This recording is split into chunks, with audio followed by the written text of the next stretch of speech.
Le dernier tsar de Russie n'a pas été détruit par ses ennemis. Il a été détruit par tout ce qu'il a choisi de taire. J'ai passé des semaines à examiner ses journaux personnels, sa correspondance privée et des archives déclassifiées de la cour tsariste qui étaient restées fermées pendant des décennies pour vous apporter ce documentaire. Et ce que j'ai trouvé n'est pas l'histoire qu'on vous a racontée. Parce que pendant que le monde voyait un tsar tout-puissant gouverner le plus grand empire de la planète, Nicolas II écrivait dans ses cahiers quelque chose qu'aucun monarque ne devrait jamais écrire, quelque chose qui, s'il avait été connu en son temps, aurait changé le cours de l'histoire. Mais il ne l'a pas dit, pas à ses ministres, pas à ses alliés, pas au monde. Et ce silence lui a coûté le trône, la dynastie et la vie de chacun de ses enfants. Ce que savait Nicolas II et qu'il n'a jamais dit commence ici. Nicolas II a gouverné le plus grand empire de l'histoire, avec une seule conviction gravée au plus profond de lui. Il n'était pas fait pour ça. Ce n'était pas un tyran, ce n'était pas un stratège, pas un tyran, ce n'était pas un stratège. C'était un homme qui préférait les forêts de Tsarskoye Selo à la salle du trône, qui rédigeait lui-même sa correspondance parce qu'il ne faisait pas confiance aux secrétaires, qui mangeait frugalement tout en dînant avec des empereurs, et qui dormait la fenêtre ouverte en plein hiver russe, comme si le froid pouvait lui rappeler qu'il restait humain. Tel était Nicolas Alexandrovitch Romanov, avant que l'histoire ne fasse de lui le dernier tsar de toutes les Russies. Mais il y a quelque chose que les livres d'histoire mentionnent rarement. Dans ses journaux privés, écrits d'une calligraphie soignée, presque enfantine, Nicolas a laissé une phrase que les historiens débattent depuis des décennies. « J'ai une responsabilité horrible devant Dieu. » Ce n'était pas de l'humilité, c'était de la terreur silencieuse d'un homme qui savait, dès le premier jour, qu'il portait sur ses épaules le poids de 180 millions de personnes pour lesquelles il ne s'était jamais préparé. Il est né le 18 mai 1868. Il a grandi dans le luxe absolu des palais impériaux, certes, mais il a grandi aussi sous l'ombre écrasante d'un père qu'il n'a jamais pu égaler. Alexandre III était tout ce que Nicolas n'était pas, imposant, décidé, capable de plier une pièce d'argent entre ses mains. Un homme qui gouvernait avec la certitude de celui que le monde craint. Nicolas l'admirait, le vénérait, et selon ceux qui le connaissaient de près, le craignaient profondément. Mais l'ombre du père n'était pas la seule chose qui avait marqué son enfance. Quand Nicolas avait 13 ans, quelqu'un lança 2 bombes sur le carrosse de son grand-père, le tsar Alexandre II, dans les rues de Saint-Pétersbourg. La première fit exploser le carrosse, la seconde déchira les jambes du tsar, à même le sol de la rue. Nicolas était présent. Il vit son grand-père mourir, perdant son sang sur la neige, et selon les historiens qui ont analysé sa correspondance ultérieure, cette image ne l'a jamais quitté. On dit que ce jour-là, quelque chose changea en lui pour toujours, que le jeune Nicolas apprit une leçon que personne ne lui enseigna avec des mots. Le pouvoir tue ceux qui le détiennent, et pourtant, le destin en avait décidé autrement. Quand Alexandre III mourut, en octobre 1894, à seulement 49 ans, d'une néphrite qui progressa plus vite que prévu, Nicolas avait 26 ans. Et selon les récits de personnes présentes à son chevet, sa réaction ne fut pas celle d'un successeur préparé. Ce fut celle d'un fils dévasté qui chuchota à son cousin, le grand-duc Alexandre, « Que vais-je faire ? Je ne suis pas prêt à être tsar. Je n'ai jamais voulu être tsar. » Cette phrase ne fut jamais prononcée en public. Elle n'apparut jamais dans un discours officiel. Mais les historiens la trouvèrent dans la correspondance privée du grand-duc des décennies plus tard. 3 semaines après, Nicolas épousa Alexandra de Hesse. 3 semaines après cela, il fut couronné tsar de toutes les Russies. En moins d'1 mois, il perdit son père, prit femme et hérita du plus vaste empire de la planète. 1 800 000 km², 180 millions de sujets, et un trône qui, selon ses propres mots écrits, lui semblait une condamnation. Il se méfiait tellement de lui-même qu'il refusa pendant des années d'avoir un secrétaire personnel. Il écrivait lui-même chaque lettre, chaque décret, chaque réponse diplomatique, non pas parce qu'il était méthodique, mais parce que selon ceux qui l'entouraient, il ne voulait pas que quiconque sache à quel point il hésitait avant d'écrire la version finale. Son ministre Sergueï Witte, l'un des plus brillants de l'Empire, laissa écrit dans ses mémoires quelque chose qui fut longtemps considéré comme une trahison envers la mémoire du tsar. Nicolas II était un homme d'intelligence limitée, sans volonté propre, prisonnier de son entourage. Il changeait d'avis selon la dernière personne qui lui avait parlé. Ce n'était pas un ennemi qui disait cela, c'était l'un de ses hommes les plus proches. Mais il y a quelque chose de plus troublant que la faiblesse de caractère. Il y a quelque chose que Nicolas savait sur sa propre famille, un secret qu'il gardait avec plus de soin que n'importe quel secret d'État, et qui allait changer pour toujours le destin de l'Empire. Ce secret a un nom, et ce nom est Alexis. Le 12 août 1904 naquit Alexis Nikolaïevitch Romanov, l'héritier que l'Empire attendait depuis 10 ans. 4 filles avant lui, Olga, Tatiana, Maria, Anastasia, et enfin le garçon qui assurerait la continuité de 300 ans de dynastie. Les cloches de Saint-Pétersbourg sonnèrent pendant des heures. Les canons tirèrent des salves d'honneur. Et Nicolas II écrivit dans son journal ce jour-là d'une calligraphie plus ferme que jamais. Un jour que je n'oublierai jamais. Il avait raison, mais pas pour les raisons qu'il imaginait. Parce que 6 semaines après la naissance, le cordon ombilical d'Alexis se mit à saigner et ne s'arrêta pas. Les médecins impériaux le surent avant tout le monde. Mais selon les registres de l'époque, ils mirent des semaines à l'annoncer clairement à Nicolas. La maladie de son fils s'appelait hémophilie, une condition dans laquelle le sang ne coagule pas. Un simple hématome, le choc d'un genou contre le sol, une chute de peu de hauteur, pouvait devenir une hémorragie interne capable de tuer en quelques heures. Et ce qui était le plus troublant n'était pas la maladie en elle-même, c'était d'où elle venait. L'hémophilie avait été transmise par Alexandra, et Alexandra l'avait héritée de sa grand-mère, la reine Victoria de Grande-Bretagne, qui, sans le savoir, avait semé la maladie dans les maisons royales de la moitié de l'Europe, l'Espagne, l'Allemagne, la Russie. Les historiens l'appelèrent ensuite la maladie royale. Mais en 1904, au palais Alexandre, elle n'avait pas de nom poétique. Elle avait le visage d'un bébé qui pleurait sans pouvoir arrêter de saigner. Nicolas le savait, Alexandra le savait, et tous deux prirent la même décision simultanément, sans avoir besoin d'en discuter. Personne ne pouvait le savoir. On dit que ce fut Nicolas lui-même qui établit le périmètre du secret. Les médecins signèrent des accords de confidentialité. Les infirmières furent choisies pour leur discrétion, non pour leur compétence. Et dans les communiqués officiels sur la santé du tsarévitch, le mot hémophilie n'apparut jamais, pas une seule fois.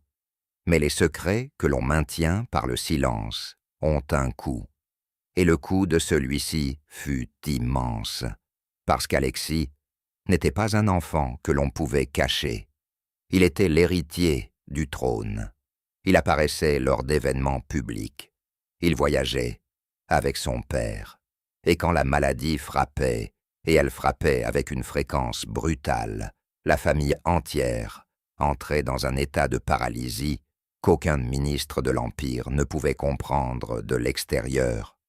En 1907, Alexis souffrit d'une hémorragie interne au genou qui l'immobilisa pendant des semaines. En 1912, à Spala, une chute pendant une promenade faillit le tuer. Les cris de l'enfant s'entendaient dans les couloirs du pavillon de chasse. Les médecins ne pouvaient rien faire. Alexandra ne quitta pas son chevet pendant des jours. Et Nicolas, selon des témoins oculaires, vieillit visiblement au cours de ces semaines. L'historienne Radziwiłł écrivit que le tsar prenait des décisions d'État, l'esprit ailleurs, toujours ailleurs. Ce n'est pas une hypothèse mineure, parce que pendant que l'Empire faisait face à des grèves, à des révolutions mineures et à des pressions internationales, la véritable priorité de Nicolas II était une seule, maintenir son fils en vie. Et ce fut ce désespoir, celui d'un père qui aurait donné l'Empire entier pour voir son fils marcher sans douleur, qui ouvrit la porte la plus dangereuse de toute cette histoire. Parce qu'en 1905, quelqu'un parla à Alexandra d'un homme, un homme venu de Sibérie, un homme qui, disait-on, pouvait guérir ce que la médecine ne pouvait pas. Son nom était Grigori Raspoutine. Et ce qui se passa après que ce nom eut franchi les portes du palais, Alexandre est, selon certains historiens, la raison la plus directe pour laquelle l'Empire Romanov cessa d'exister. Grigori Proyefimovitch Raspoutine arriva à Saint-Pétersbourg en 1903 depuis les steppes de Sibérie occidentale, sans titre, sans fortune et sans aucune accréditation. Il était fils de paysan. Il avait passé des années à errer dans des monastères orthodoxes, développant une réputation qui dépendait entièrement de l'interlocuteur. Pour certains, c'était un starès, un homme saint doté de pouvoirs spirituels exceptionnels. Pour d'autres, c'était un charlatan dangereux avec un talent d'extraordinaire pour lire les gens et leur dire exactement ce qu'ils avaient besoin d'entendre. Ce que personne ne contestait, c'était ceci. Ses yeux avaient quelque chose. Ceux qui l'avaient reconnu laissèrent des descriptions presque identiques. Un regard qui ne sciait pas, une présence qui remplissait la pièce avant même qu'il ouvre la bouche. L'écrivain, Héliodore, qui fut d'abord son allié, puis son ennemi le plus féroce, écrivit « Quand Raspoutine vous regardait, vous sentiez qu'il vous voyait de l'intérieur. Et c'était exactement ce qu'il voulait que vous ressentiez. Mais toute cette présence n'aurait rien signifié sans une porte ouverte. Et cette porte, c'est le désespoir d'une mère qui l'ouvrit, en 1905, après l'épisode de saignement, qui avait failli coûter la vie à Alexis, à peine 1 an. Une comtesse proche de la cour mentionna le nom de Raspoutine devant Alexandra.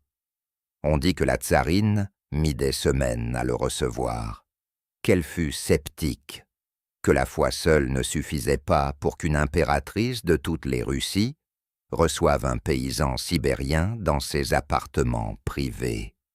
Mais la nuit où Raspoutine se trouva pour la première fois au chevet d'Alexis, quelque chose se produisit qu'aucun médecin impérial ne put expliquer alors, et que personne n'a entièrement expliqué depuis. L'enfant se calma, le saignement cessa. Les historiens avancent plusieurs hypothèses sur la façon dont il y parvenait.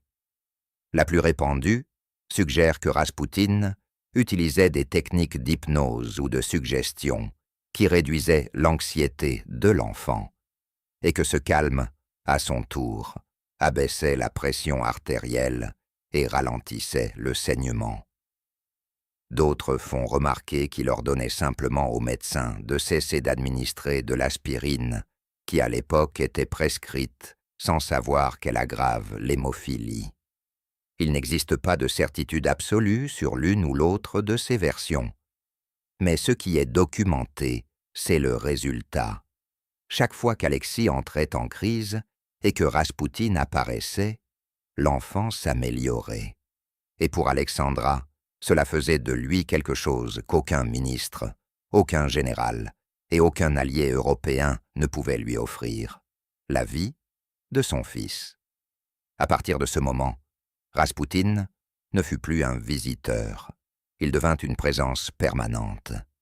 Les lettres d'Alexandra à Nicolas, dont beaucoup furent déclassifiées dans les années 90, révèlent une dévotion qui allait croissant, jusqu'à devenir inquiétante pour ceux qui l'observaient de l'extérieur. Dans l'une d'elles, elle écrivit « Notre ami dit que tout ira bien, et je le crois, car il ne s'est jamais trompé concernant Alexis. Notre ami. » C'est ainsi que la famille impériale désignait Raspoutine dans sa correspondance privée. Une façon de le nommer sans le nommer. Un code que tout le monde à la cour connaissait et que personne n'aimait. Parce que pendant que la famille impériale voyait en Raspoutine un envoyé de Dieu, la noblesse russe voyait quelque chose de totalement différent. Elle voyait un paysan sans scrupules, qui avait trouvé la vulnérabilité parfaite de la couronne et l'exploitait avec une précision qu'un homme politique lui aurait enviée. On disait, bien que cela n'ait jamais pu être prouvé par des documents directs, que Raspoutine recommandait des ministres, qu'Alexandra transmettait ses recommandations à Nicolas, et que Nicolas, épuisé et partagé entre le front de guerre et la maladie de son fils, acceptait plus que ses propres conseillers ne pouvaient tolérer. En 1915, quand Nicolas partit au front, pour prendre le commandement personnel de l'armée, la situation se détériora drastiquement. Alexandra se retrouva en charge des affaires intérieures, et Raspoutine, selon les témoignages de plusieurs ministres de l'époque, devint une ombre permanente dans les décisions gouvernementales. Nicolas le savait. Les lettres le prouvent. Ses ministres le lui avaient dit en personne, par écrit, lors de réunions formelles. Au moins 2 d'entre eux présentèrent leur démission, directement liée à l'influence de Raspoutine sur la politique impériale. Mais Nicolas n'agit pas. Et l'hypothèse la plus troublante, celle que certains historiens avancent sur la base de sa correspondance privée, est la suivante. Nicolas ne pouvait pas agir, parce que chasser Raspoutine signifiait s'opposer à Alexandra. S'opposer à Alexandra signifiait détruire ce qui seul maintenait sa famille unie. Et sa famille était la seule chose qui, selon ses propres écrits, lui donnait une raison de continuer à gouverner. C'était un piège parfait, et quelqu'un d'autre le vit avant lui. En décembre 1916, un groupe de nobles mené par le prince Félix Youssoupov, marié à la nièce du tsar, arriva à une conclusion qui circulait à voix basse dans les salons de Saint-Pétersbourg depuis des mois. Si le tsar ne pouvait pas éliminer Raspoutine, ils devraient le faire eux-mêmes. Le plan fut exécuté dans la nuit du 29 au 30 décembre 1916. Youssoupov invita Raspoutine dans la cave de son palais, sous prétexte de lui présenter son épouse. Ce qu'il trouva, c'était du poison dans le vin, du poison dans les gâteaux, et quand aucun des deux ne produisit l'effet attendu avec la rapidité espérée, car selon les récits des conspirateurs eux-mêmes, Raspoutine tenait toujours debout. Ils lui tirèrent dessus. Une fois, puis une autre. Ils l'enveloppèrent dans un tapis et le jetèrent dans la Neva. L'autopsie révéla de l'eau dans les poumons. Selon certains rapports médico-légaux, Raspoutine respirait encore quand on le jeta dans la rivière. Quand Nicolas reçut la nouvelle, Sa réaction, selon ceux qui étaient avec lui ce matin-là, fut un long silence. Il n'ordonna pas d'enquête sévère. Il n'exécuta pas les responsables. Il exila Yusupov dans l'une de ses propriétés à la campagne. Ce fut tout. 2 mois plus tard, l'Empire Romanov cessa d'exister. Mais avant de parler de l'effondrement final, il faut comprendre la décision qui l'accéléra. Une décision que Nicolas prit seul, contre l'avis de tous ses généraux, et qui, selon les historiens, transforma chaque défaite militaire en défaite personnelle du tsar. Cette décision fut prise à l'été 1915, et elle changea tout. Il y a une date que les historiens désignent encore et encore comme le point de non-retour de l'Empire Romanov. Ce n'est pas 1917, ce n'est pas la nuit d'Ekaterinbourg, c'est le 5 septembre 1915. Ce jour-là, Nicolas II prit le commandement suprême et personnel de l'armée russe sur le front de la Première Guerre mondiale. Ses généraux le lui avaient déconseillé. Ses ministres avaient signé une lettre collective, 8 d'entre eux, le suppliant de ne pas le faire. L'argument était simple et dévastateur. Si le tsar prend le commandement, chaque défaite militaire cesse d'être une défaite de l'armée. Elle devient une défaite du tsar. Et une défaite du tsar est une défaite de la Russie tout entière. Nicolas lut la lettre, la rangea dans un tiroir et partit pour le front. Mais pour comprendre pourquoi cette décision fut si destructrice, il faut remonter 10 ans en arrière, jusqu'à un dimanche de janvier que la Russie n'a jamais oublié. Le 22 janvier 1905, des milliers d'ouvriers marchèrent vers le palais d'hiver à Saint-Pétersbourg. Ce n'étaient même pas des révolutionnaires. Ils ne portaient pas d'armes. Ils portaient une pétition signée, rédigée par un prêtre orthodoxe du nom de Gapon, dans laquelle ils demandaient au tsar des améliorations des conditions de travail, une réduction de la journée de travail et une représentation politique de base. Nicolas n'était pas au palais. Il était à Tsarskoye Selo, à 25 kilomètres de là. Son oncle, le grand-duc Vladimir Alexandrovitch, donna l'ordre que Nicolas n'aurait jamais donné en personne. Du moins, c'est ce que la version officielle a toujours soutenu. Les troupes impériales ouvrirent le feu sur la foule. Les historiens débattent encore des chiffres exacts, mais les registres de l'époque documentent entre 800 et 1000 morts. Parmi eux, des femmes. Parmi eux, des enfants. Saint-Pétersbourg appela ce jour le dimanche sanglant.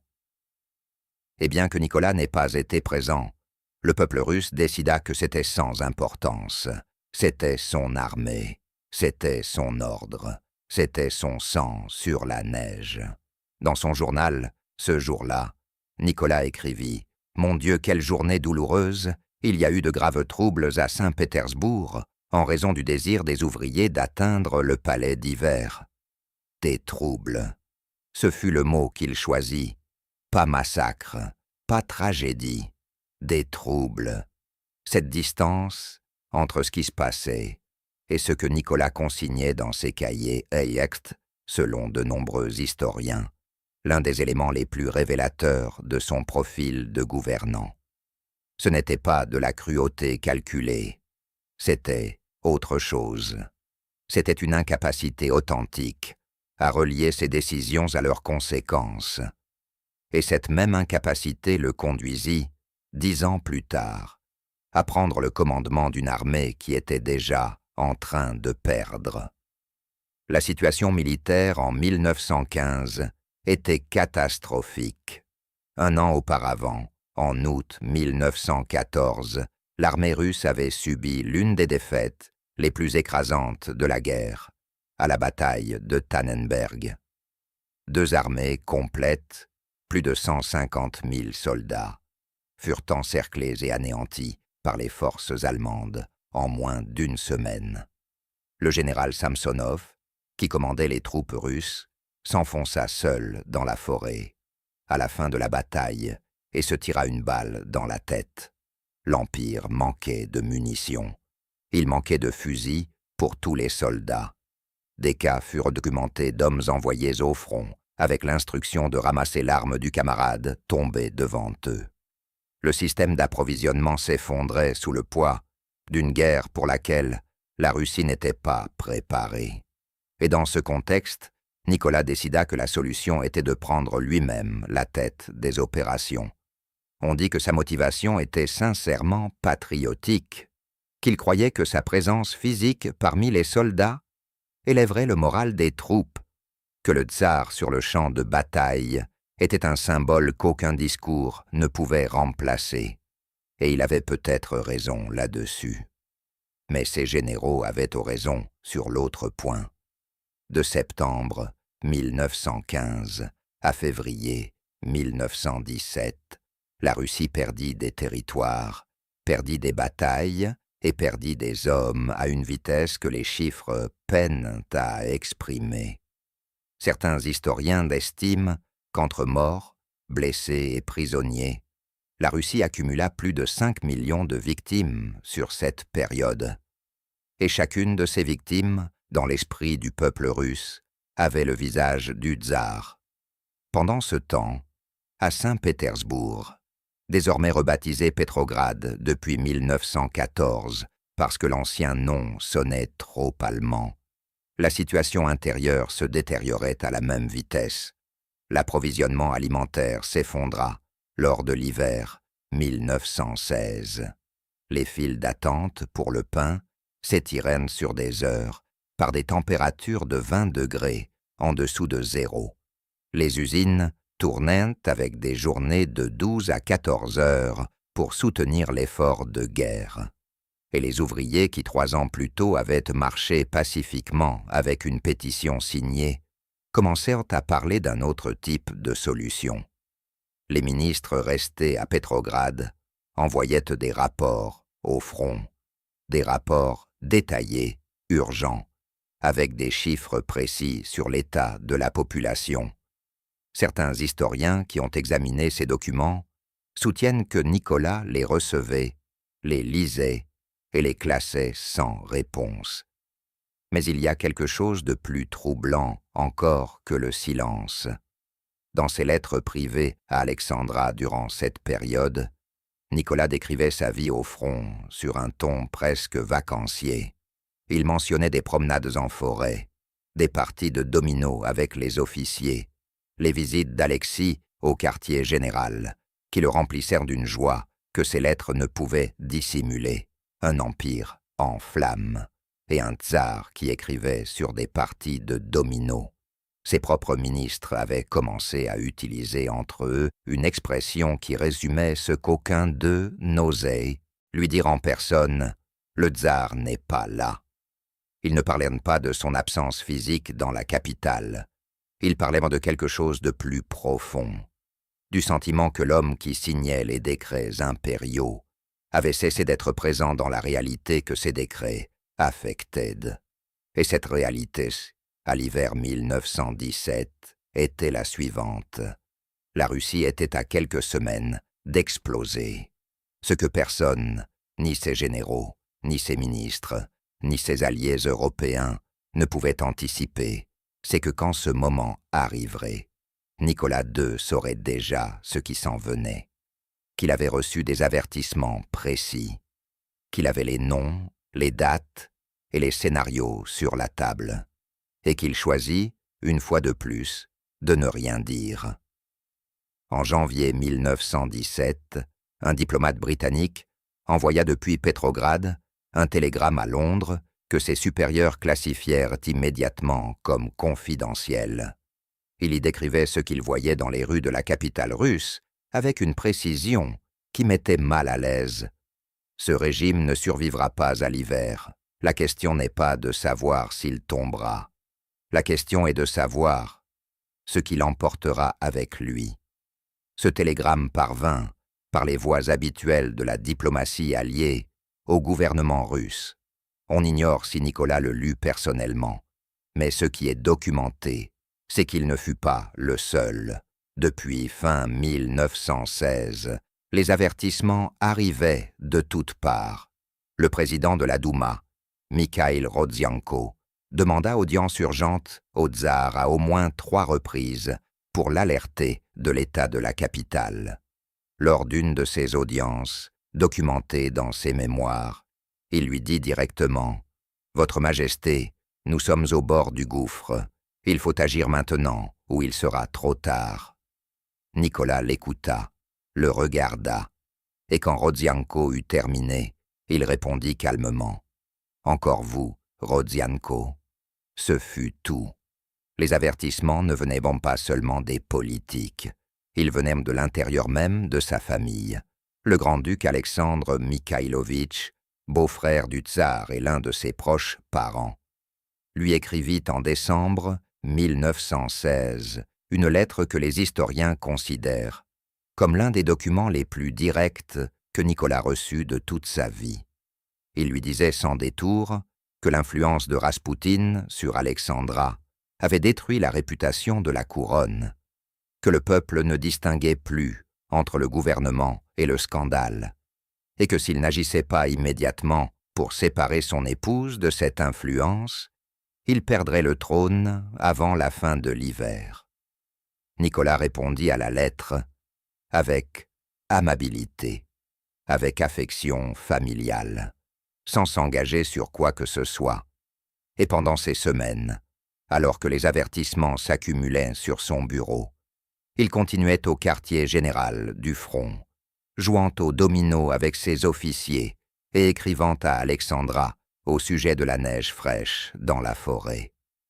L'hypothèse que plusieurs historiens avancent, et qu'aucun ne peut confirmer avec un seul document définitif, est que Nicolas savait exactement ce qui allait se passer, que ce n'était pas de l'aveuglement, que c'était quelque chose de différent et d'une certaine façon de plus troublant, une résignation silencieuse, celle d'un homme qui gouvernait depuis 23 ans, contre sa propre nature, et qui, quelque part au cours de cet hiver, avait cessé de lutter contre l'inévitable.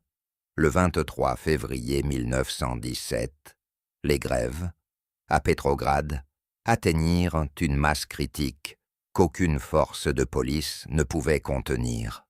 Les femmes qui attendaient depuis des heures dans les files pour le pain sortirent dans la rue.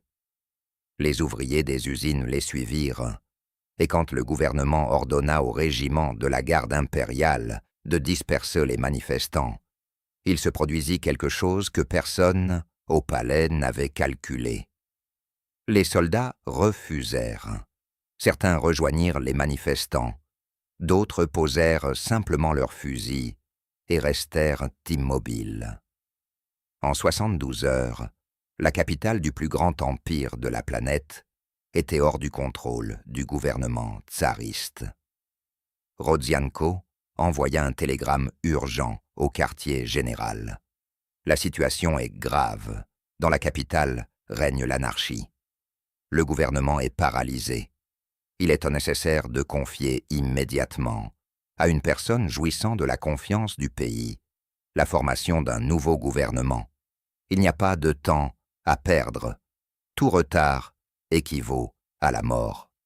La réponse de Nicolas arriva des heures plus tard. Il ordonna la dissolution de la Douma. 3 jours après, ses propres généraux, les hommes qui avaient combattu sous son commandement, qui avaient juré fidélité à sa couronne, lui envoyèrent des télégrammes recommandant l'abdication, l'un après l'autre, 8 généraux au total. Le langage était respectueux mais sans équivoque. La seule façon de sauver la Russie était que le tsar renonce au trône. Nicolas lut les télégrammes en silence pendant un temps que les témoins présents décrivirent comme très long. Puis il demanda du papier, et il écrivit. Le 15 mars 1917, Nicolas II abdiqua en son nom propre, et, de façon inattendue pour tous, au nom de son fils Alexis également.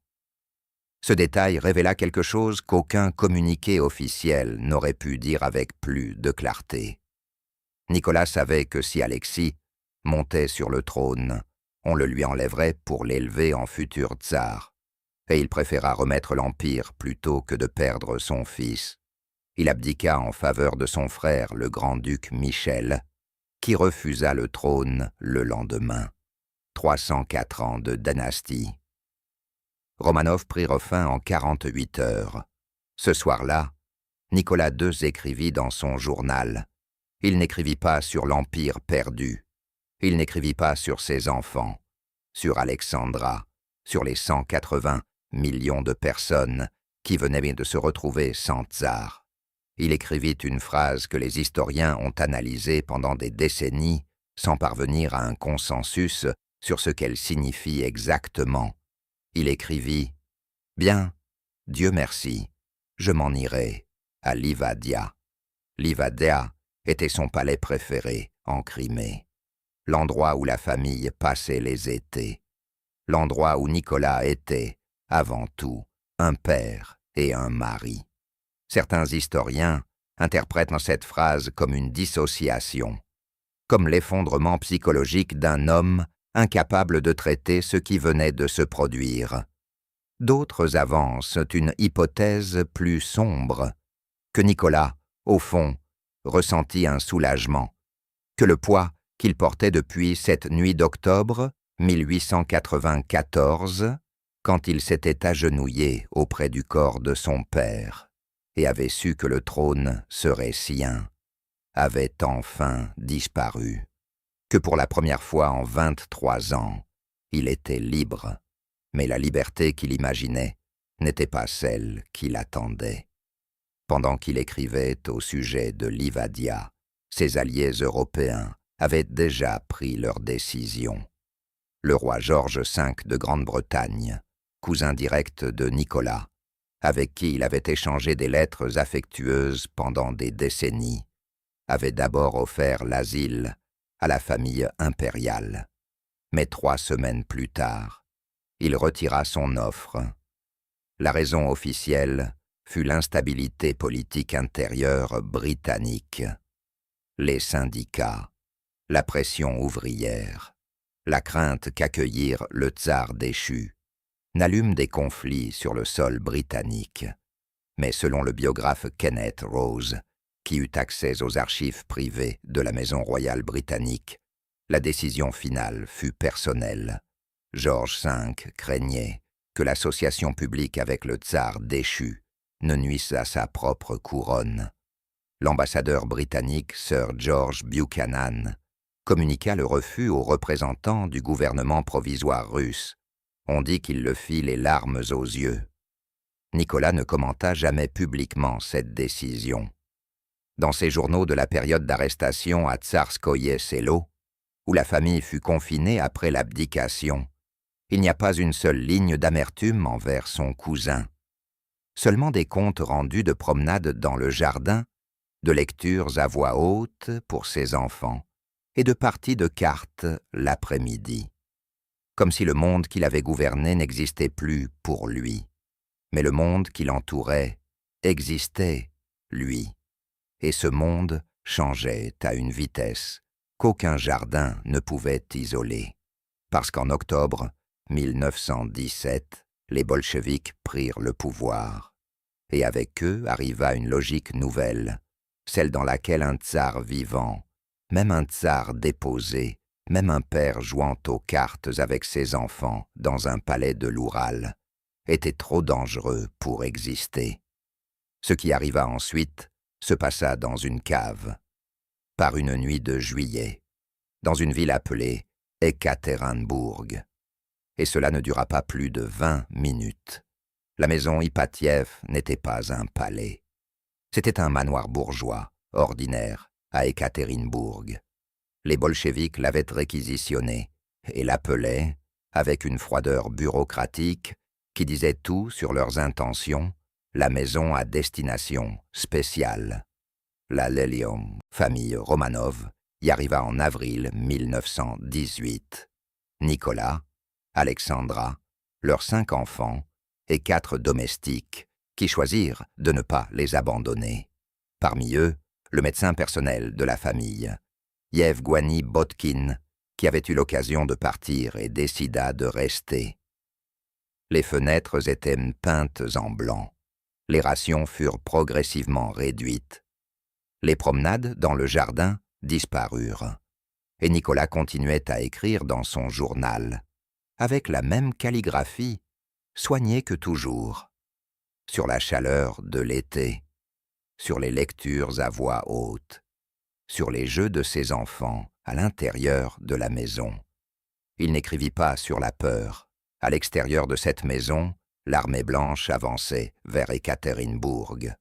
En juillet 1918, elle était à moins de 100 kilomètres. Moscou envoya des instructions au soviet local, avec une urgence que les archives déclassifiées des décennies suivantes décrivent sans ambiguïté. Le débat sur qui donna exactement l'ordre d'exécution reste ouvert aujourd'hui. La version soviétique officielle soutint pendant des décennies que le soviet de l'Oural avait agi de sa propre initiative face à l'avance imminente de l'ennemi.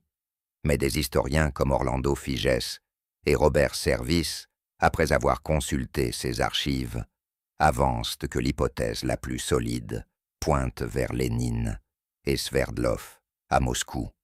Il n'existe pas de document signé par Lénine qui l'ordonne directement. Mais ceux qui étudient cette période font remarquer que dans le système bolchevique de 1918, une décision de cette ampleur ne se prenait pas sans le centre. Dans la nuit du 16 au 17 juillet 1918, peu après minuit, le commandant de la garde Yakov Yurovsky réveilla la famille Romanov. Il leur dit qu'il y avait des troubles dans la ville, que pour leur sécurité, ils devaient descendre à la cave pendant qu'on organisait leur évacuation. Nicolas porta Alexis dans ses bras. Alexandra demanda 2 chaises. Les gardes les apportèrent. La famille se plaça contre le mur du fond. Les 4 domestiques se mirent sur les côtés. Nicolas était au premier rang, Alexis dans les bras. Yurovsky entra avec 11 hommes armés. Il lut l'ordre d'exécution à voix haute. Nicolas eut le temps de dire un seul mot. « Quoi ?» Ce qui suivit dura moins de 20 minutes. Alexis fut le dernier. Il avait 13 ans. Les corps furent transportés dans un camion jusqu'à une forêt en dehors de la ville appelée la forêt de Koptiaki. Ils furent arrosés d'acide sulfurique. On tenta de les brûler, et on les enterra dans une fosse que l'on recouvrit de terre et de branches.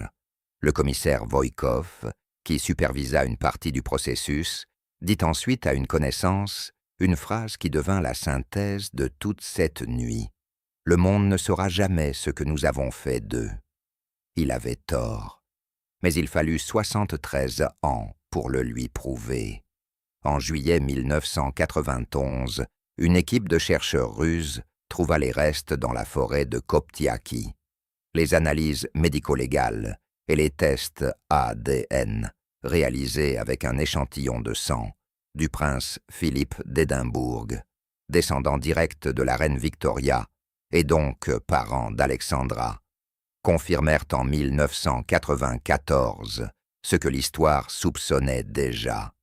C'étaient les restes de Nicolas II, d'Alexandra et de 3 de leurs 5 enfants.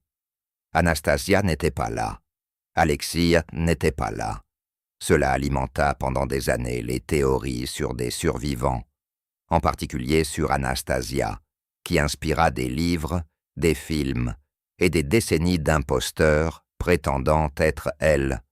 Mais en 2007, une seconde découverte dans le même bois localisa les restes de 2 individus supplémentaires. Les tests ADN confirmèrent qu'il s'agissait d'Alexis et d'une de ses sœurs. Personne n'avait survécu. En l'an 2000, l'Église orthodoxe russe canonisa toute la famille en tant que martyrs.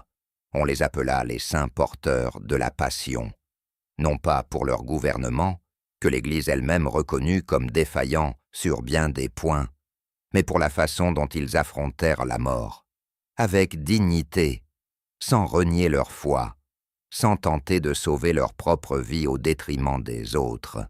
Botkin, le médecin qui aurait pu partir et choisit de rester, fut canonisé avec eux.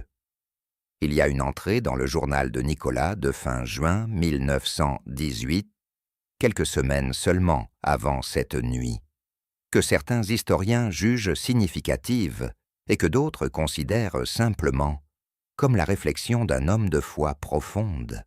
Il écrivit « Je suis entre les mains de Dieu ».